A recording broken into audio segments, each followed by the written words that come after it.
name. Okay. Republican John Grasso, just as far as a backstory, you're finishing up your second term with County Council, sir? That's correct. And you have an election in your future, it sounds like. A campaign, anyway. That's what they tell me is coming. So you are, or are you? Well, that's my plans. Let's put it that way. I've announced that. So I've announced one particular race, but now I'm starting to bounce around a little bit, thinking about two other ones that I might take on. Is that right? Yeah. You have a lot of energy, sir. Too much. That's my problem. All right. Concerning the, I'm not sure what to call it, the conversation in council chambers that, by all accounts, it got a little bit out of hand with some remarks that were made and maybe voices not quite as calm as they could be. What's your take on what happened? Well, anytime you get groups that try to divide, the county or the country, it's always going to lead into that kind of stuff. It's unfortunately, some of the things that people say, there's always the interesting part of everything. When the liberals come out and they say what they want to say, and whatever hurtful thing that they say or whatever they say, they use the word of freedom of speech. Well, when the conservatives come out and say anything, it's suddenly hate speech. You know what I mean? It's divisive, it's racism, it's homophobia, it's everything. And the problem in our world today is that the liberals can do whatever they want, cuss on TV at the college kids, nobody says anything, deny people from coming out to the colleges and speak that are conservative. All that's okay, okay? But the minute a Republican turns around and says, the liberal says something, oh, heck, they can cuss at their constituents like you saw on TV, the one senator cussing at the college kids saying the F word. That's acceptable. And it's okay, like I said, to shut the colleges down and not let that one guy come out and speak about it. That's acceptable. But now when they want to say something and someone says something about their hatred or their divisiveness, oh, well, now it's freedom of speech. And I guess at that council meeting, you got to really see a real clear picture how it's okay for one side, but it's not okay for the other side. So, and my part that I find very interesting over here is that Mr. Snowden, is a person that is for the people. I mean, that's the impression that I got. But I'm trying to understand that a person that's been arrested several times for drinking under the influence of alcohol, and I believe I remember one time in a newspaper about him being caught in a car with marijuana or drugs in Baltimore City, I'm trying to understand, is that something that we would call hypocrisy? Because how can you be for people and be protecting people, but yet drive a vehicle around and been arrested several times, from what I understand, for drinking and driving? How could you be in a vehicle in Baltimore City with some person, with drugs in your car and whatever it may have? And that's what I call hypocrisy. So I'm very saddened by Mr. Snowden. I'm really saddened by his hatred, his remarks, everything that he said, because I don't think anything is accomplished by yelling at people. And the way I see this is that Ben Carson said it really good. We're all in a boat together. And if one side of the boat sinks, it's taking everybody down. And the problem with a lot of these hate groups that I believe are the ones that showed up at the council, their idea is to keep hatred going. Because if you keep hatred going, there's funding, okay? And as long as there's a problem, there's always funding. And that's just how it works, you know what I mean? So, I look in to try to resolve solutions and try to fix problems. And I just believe that these people are just about keeping the flames going. They want to keep the problems going. And so it is what it is. And, on my behalf, I spoke on page 15 of the council rules, and it clearly says any personal, defamatory, or profane language won't be tolerated. And, they can say whatever they want to say about anybody, you know what I mean? I'm a type of person, you can come out to the council meeting and you can call me any name you want, and if the chairman wanted to stop it, I'd say, excuse me, chairman, let him speak. I got no problem with it. Because the way I see it is that if you're an elected person, all right, that's what you took on. People are going to hate you, they're going to like you, And the biggest thing is when it comes to time to run for a re-election, all you need is 50% of the people to like what you have to say, plus one person, and you've done your job. My problem is I always try to get 100% of the people to like me. And that's probably my biggest flaw, is that I want everybody to understand and everybody to take my side of why I'm saying what I'm saying. But unfortunately, I've come to the realization in 6 years of being a councilman, it's never going to happen. I could come up with the cure of cancer, and someone would still have something bad to say. And I've lived on a philosophy, like in my rental business, that there's a saying that goes, no good deed goes unpunished. You still with me? Oh, absolutely. No good deed goes unpunished in the rental business, and I give you a perfect example of it. I could turn around and I could give snow cones away, all right? And somebody would complain, why do you only have one flavor, instead of saying thank you? Next person would turn around and complain, would say, you're trying to give people sugar diabetes. And the next person would complain is the guy down the snowball stand trying to say, I'm trying to put him out of business, instead of just saying thank you. And that's kind of where our society has gone, is they don't know how to have a conversation without yelling at people. That was proof of it, of that night, okay? And you walk into an elevator, you can't have a conversation because everybody puts their cell phone on and starts talking to you. And I always tell people, if you get into an elevator with me, we're going to have a conversation. I'm going to know what you had for breakfast by the time you leave that elevator. Just that simple. Unfortunately, Mr. Snowden is, in my personal opinion, is the problem of this country. He's got a lot of hate inside of him, and I'm sad for someone that has so much hate in him. And he has a lot. You can see it. You can feel it. And, in fact, him and I had many words, I guess probably about 5 years ago when we were going to go on TV, on the cable channel to talk about issues and all that stuff. And him and I hashed it out in the lobby. And he said a few things to me, and I said a few things to him. But we shook hands, and we agreed to disagree. And I told the man, I said, if you're about providing opportunity for folks, and you need me to come out and whatever little bit I do know to show people how to buy houses or how to work, real estate type deals out that'll help people get ahead in life, I'll be more than happy to come on down. I got no problem because I'll help anybody out. I don't care who you are. We all in the same boat, like I said before. And I've never heard from the man. Then he turns around and he shows up in the meeting, and he says that I called Pete Smith a boy. And again, who in the right mind would turn around and pick that as a racist comment except someone who's got a racist issue? Because I said to Pete, I had to listen to that recording after the fact over and over and over again and trying to figure out what exactly was so racist about me saying boy. And I did it as a gesture, okay? And Pete is a very good friend of mine, and I think the world of Pete. And I've told Pete if they had to have a poster child of a person, it ought to be him, okay? Because this guy came from a very interesting background and made himself into the military to become a captain, and then on top of that is a councilman. And Pete is a perfect example of what people can do if they really want to do something.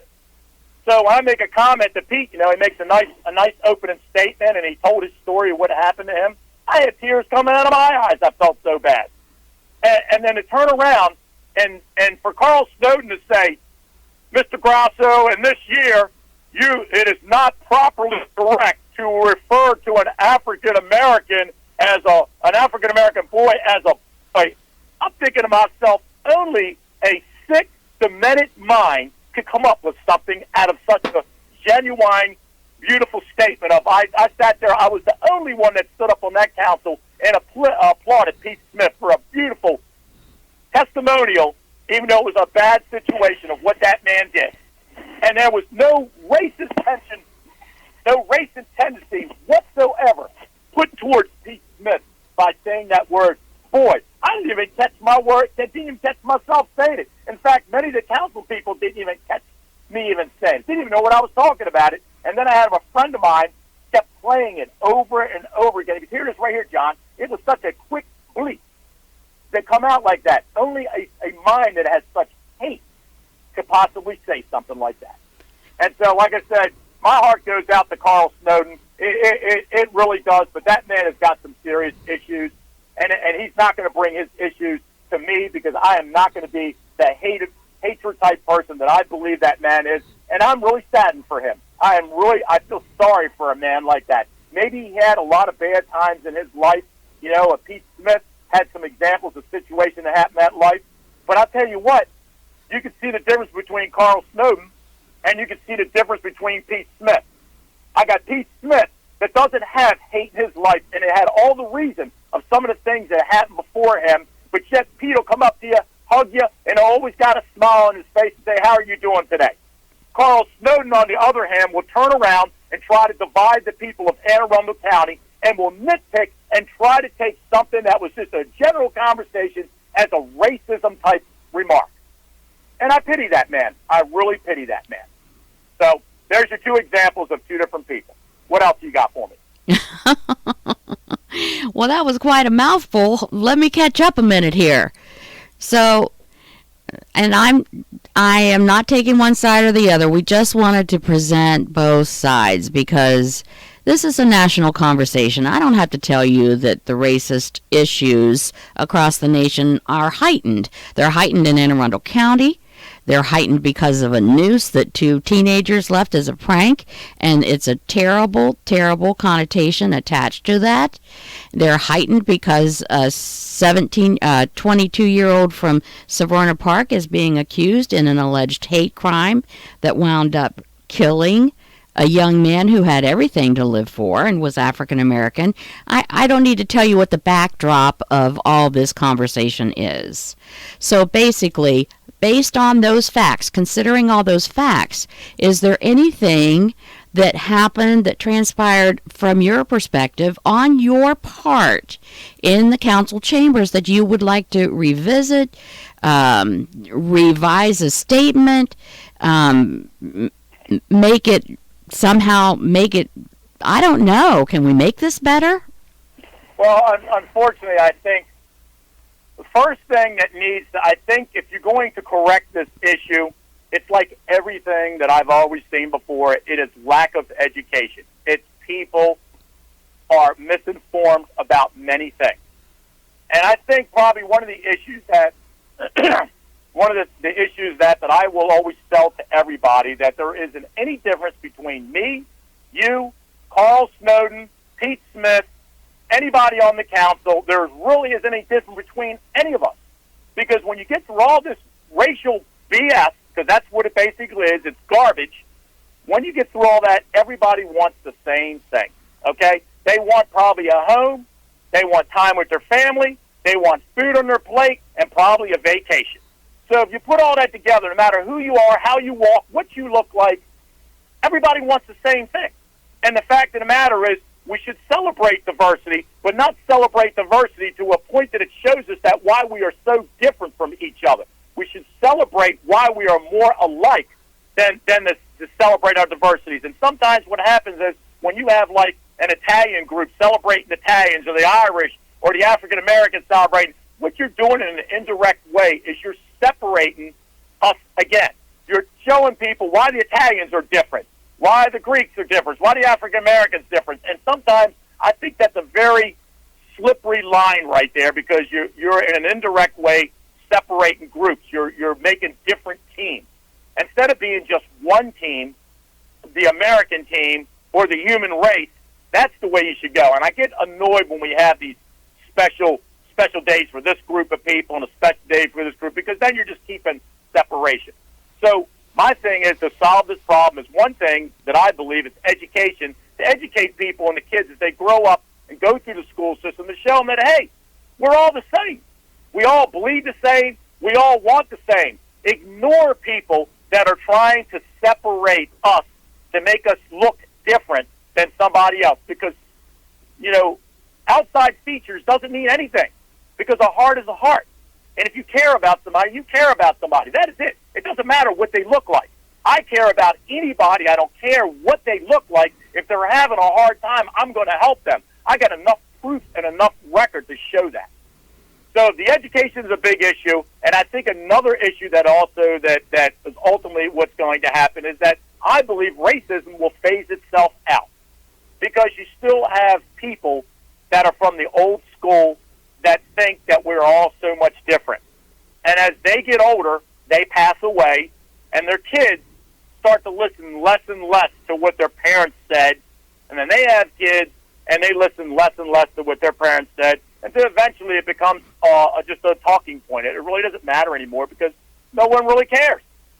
And so I think just over time and generations is one of the issues that will automatically take care of this problem. And I think the more current issue to take care of right now, which is the education in our school system, to spend more time and stop celebrating Columbus Day or St. Patrick's Day or Black African American Month. Stop celebrating those things and celebrate the day why we are all alike and why we all care about each other. Because as Ben Carson said it today, we are in one boat. The one side of the boat goes down, it sinks the whole boat. And I've been thinking about that, and that is one man, that Ben Carson, that I really looked up to, and I said, here's a guy that came from a bad situation and wind up being one of the top surgeons that performed something that nobody else has ever done, and now is on the Trump, cabinet. I mean, it shows that you could come from nothing and be anything you want, but the only one that is responsible for your destiny is you. You can blame everybody else, but it is you. And this billionaire told me one time, he said, anytime you got a problem with your life, go look into the mirror and say, mirror, mirror on the wall, who's the fault of all my problems? And I promise you, if you're honest with yourself, you are the fault of every single problem. You were the catalyst or the cause of what happened every time. But the problem is people won't be honest about that. And that's the problem. So anytime I got a problem, I look in the mirror and say, mirror, mirror on the wall, who's the fault of my problem? And if I'm honest with myself and really analyze it, I'll see I've been the cause of everything. I've caused my own problem. Do you feel like we have a problem now because of the words that were exchanged, whether with forethought or without forethought and maybe off the cuff?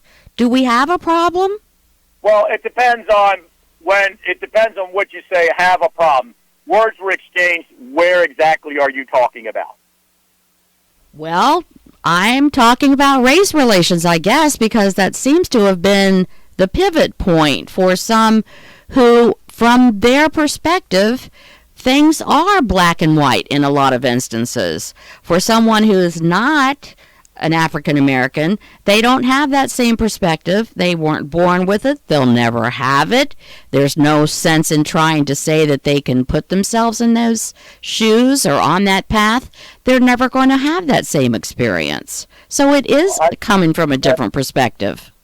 I can tell you, as an Italian American, we went through the same thing. Okay? In fact, the Italians took the vowel off the last part of their name so that people would think we were white.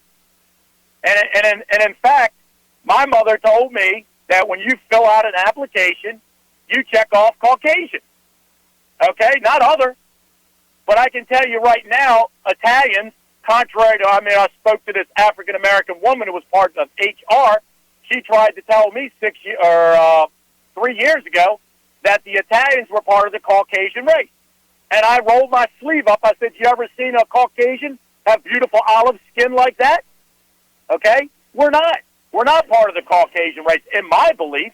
Okay? We're Mediterranean. The Greeks, the Italians, the Arabs, we all have olive-colored skin. All right? Now, during the winter months, we can get white. We can turn light. But we're really not a Caucasian, and this is my personal belief. Call it stupid, whatever it is, but that's how I feel about the Italians. I don't really believe that the Caucasian race is really Italian. It's the Greeks. I really believe the Caucasian race is probably your English, your Polish folks, your Irish, your European-type people. That is really the Germans. That is really the pure white people. But the Italians and the Greeks and the Arabs and the Latinos, the Spanish folks, we're all olive-colored skin. So we're different. But I can tell you right now that the Italians were discriminated against, and they took the vowels off of their name so that they weren't discriminated against. And there's been times, that maybe you went into a restaurant and they looked at you like, well, okay, well, what are you? And you felt like, okay, well, I didn't get service. I've had that happen a couple times, probably in the younger years, that I really didn't understand what was going on. But as I'm much older now, I knew what was going on. But that faded away, which makes my point that this, I believe, will fade away. And yes, we do have a problem currently right this second, and it will always be a problem as long as people like Mr. Snowden keep stoking the coals and keep flaming the things and keep picking the word boy out of a conversation piece of someone that was so proud of his fellow councilman to try to put a spin on it like I was trying to desensitize or demoralize my fellow councilman. I'm so blown away with that just thinking about it right now. Just thinking about it's got me upset. But it's people like Carl Snowden that will continue this problem and will keep stoking the coals. That's what he's about. That's what he lives for. Good for him. If that's what he likes doing, fine. But I'm not going to be part of it. And I think that a guy that gets caught drinking and driving and marijuana or whatever he had in his car ought to be the last one leading the charge, because that's what I would call a hypocrite. And that's the way I see it. And your Councilman John Grasso, Republican representing District 2. Councilman Grasso, is it fair to say, and I don't want to put words in your mouth, but from our conversation, and I understand this is distressing. It's distressing for everyone. No one wants to think they're living in a community where the black and white issue, the different race issue, is such a cause for divisive governing, divisive decision-making, divisive communities. No one wants to live in that place. Is it fair to say, based on our conversation, that you don't feel like anyone is better than anyone based on the color of their skin, be it white, olive, or dark? That's right. We are all the same. We are God's children. I've always said that since day one. And you get past the exterior, you're going to see everybody wants the same thing.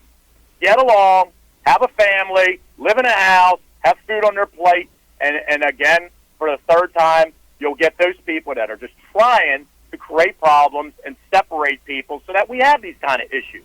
I'm not saying it doesn't happen, that people are mean and do things, but it's lack of education, and it's lack of the way they've been brought up. So, you address those two kind of issues, man. But, yeah, I ain't got a problem with anybody. I think of Pete as like my son, okay? He's only a few years older than my son. And I'm just so mad at Carl Snowden for doing such that hatred. I just can't believe a person like that exists. I just can't. So, well, I don't want to be the messenger of hate. Certainly at WNAV, we want everyone to feel like their conversation, that everybody shares in that conversation. I do really, really appreciate the phone call today. Do you plan on going to this caucus, African American caucus meeting? No, I have an actual date on another event that is scheduled during that time. Okay. Otherwise, I wouldn't have no problem showing up. Because, in fact, let me tell you a little story real quick. During the first 4 years of our example, Daryl Jones, who was the previous councilman, was pressed by Carl Snowden, I guess the Black Caucus organization, saying that there was unfair hiring of people in Anne Arundel County, that they didn't feel there was enough African Americans in leadership positions. And so Daryl Jones fell to the hatred again, and they had a resolution done to call on a study to see how many blacks, how many whites, how many Hispanics were hired. And soon to find out, after that whole dog and pony show was done, all right, the only people that were lacking in hiring in Anne Arundel County was white females. They were the only ones.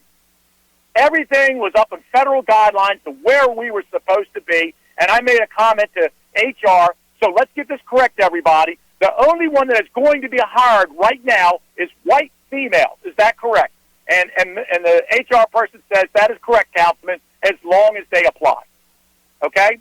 And then there was a situation that I was going for the county executive spot, and there was they tried in the newspaper to bring up this racism garbage again because they want to sell newspapers. Let's keep everything in a state of turmoil. Let's talk about hot subjects because we're going to sell newspapers. It's not about what's right or wrong. It's flaming the coals, like Carl Snowden does. He likes flaming the coals. And so, needless to say, the one African, I said to the organization, the newspaper, I said, are you basically asking me that am I for affirmative action? And they said yes or no. I don't quite remember. I said, let me make it very clear to all of you. If you think that I'm going to put someone in a position that is unqualified because of the color of their skin or their national origin, you've got the wrong guy, okay? Because that person will be qualified because of who they are, not what they look like. It's just that simple. And then the African American lady looked at me.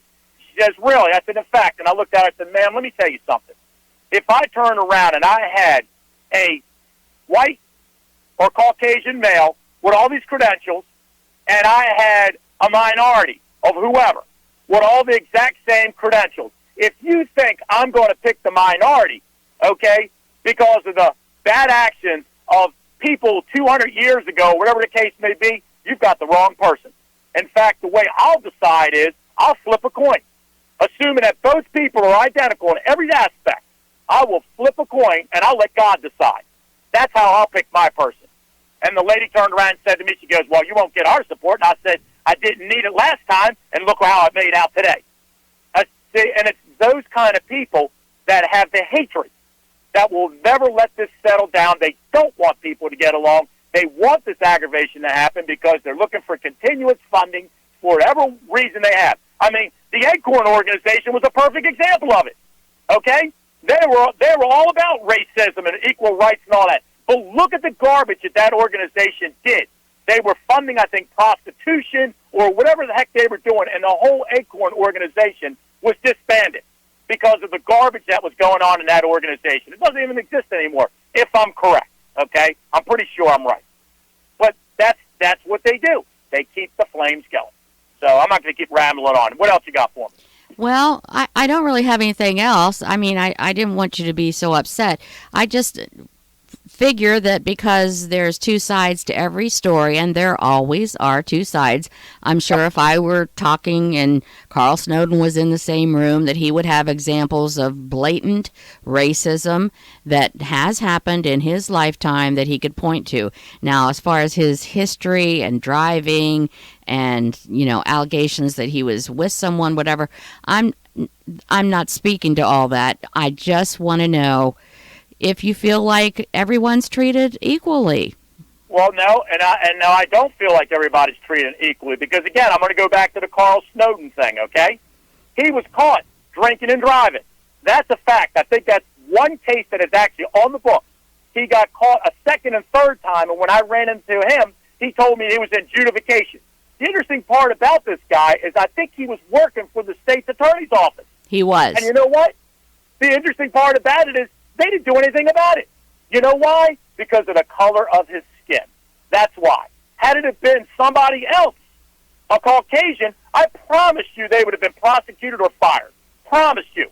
But because they knew Carl Snowden was a big advocate for civil rights, they just turned around and swept this underneath the carpet. Because why would someone do that several times knowing their job would be at jeopardy and still do it?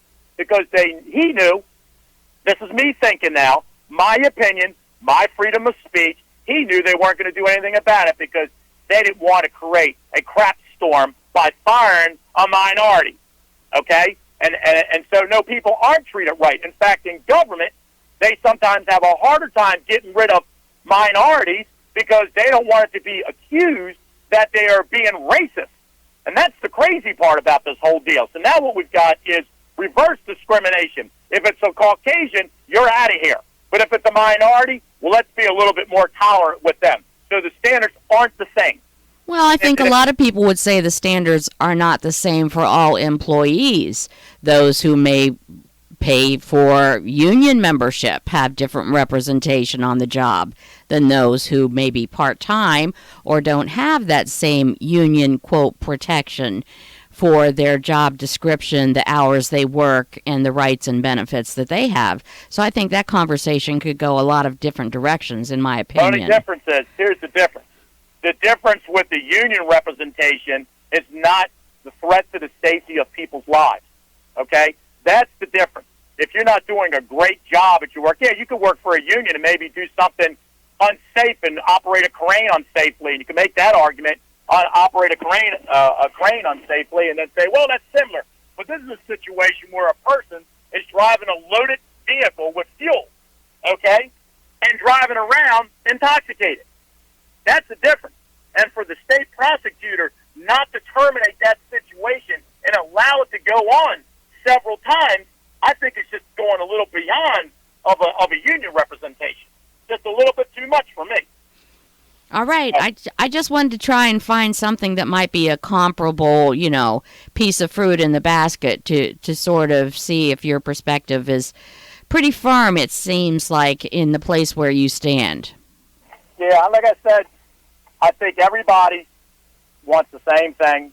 And if one group of people go down on the side of the boat, it takes the whole boat down. And I'm going to stick to that statement. I just, like I said, in my belief, you can look at Pete Smith. He's had his situations in life, but he's a beautiful man. He's a great guy. And it doesn't damper his way of acting towards other human beings. And he's got respect. There's a difference, okay? Now, you heard the horrible story that Pete Smith had to say. Well, why is he so much different in his personality than somebody else? And Pete has reason to have hate, but he doesn't.